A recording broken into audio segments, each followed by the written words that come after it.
The reason I majored in meteorology was because when I was in high school, during my 11th grade year in high school and my 10th grade year during the summers, I participated in a meteorology program at Jackson State University during the summers. And at that time, it was kind of just a summer job for me, It gave me something to do. So each morning I went to Jackson State's campus and we would drive to the local weather service office and stay there from like 9 o'clock in the morning until 5 o'clock in the evening. And then, and just looking at different weather computer models and putting up the weather balloons, and I was just basically watching other local meteorologists at the local weather service office prepare the forecast each day, and that's when I really started to become interested in forecasting, if you will, and weather possibly as a career. Well, how did you get into that program to start with?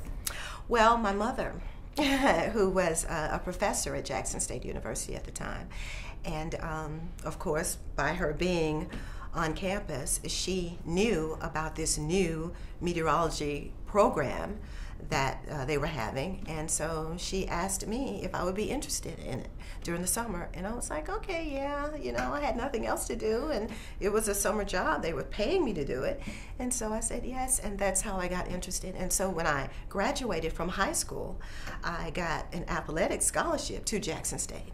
And at that time, I still wasn't sure what I wanted to major in, but I said, okay, since I've been going to the summer programs in meteorology, I may as well major in meteorology. And after the first year, I'll just take the basic courses anyway. And after the first year, if I'm not interested anymore, I could just change my major. And lo and behold, 4 years later, I was walking across the stage with a meteorology degree. That's great. How many other students had that degree? Well, when I graduated, I was the only person to graduate with a meteorology degree. And many times in my core meteorology classes, I was the only student. So which was kind of positive and negative too, because the positive side was, as I had kind of tutorial sessions every day, my teacher, could answer my specific questions and help me in areas that I was a little deficient in, and to help me really understand what he was trying to teach me. But the negative side of it was I couldn't miss class, of course, because he always knew I wasn't there.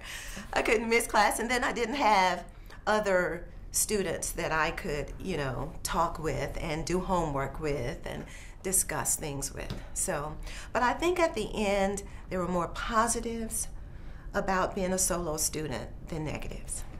Wow. For someone who doesn't know what it is, can you define meteorology? Meteorology is really just the study of weather. And I kind of look at it as the physics of the atmosphere. Kind of like doctors study the physics of the body, if you will. It's the physics of the atmosphere.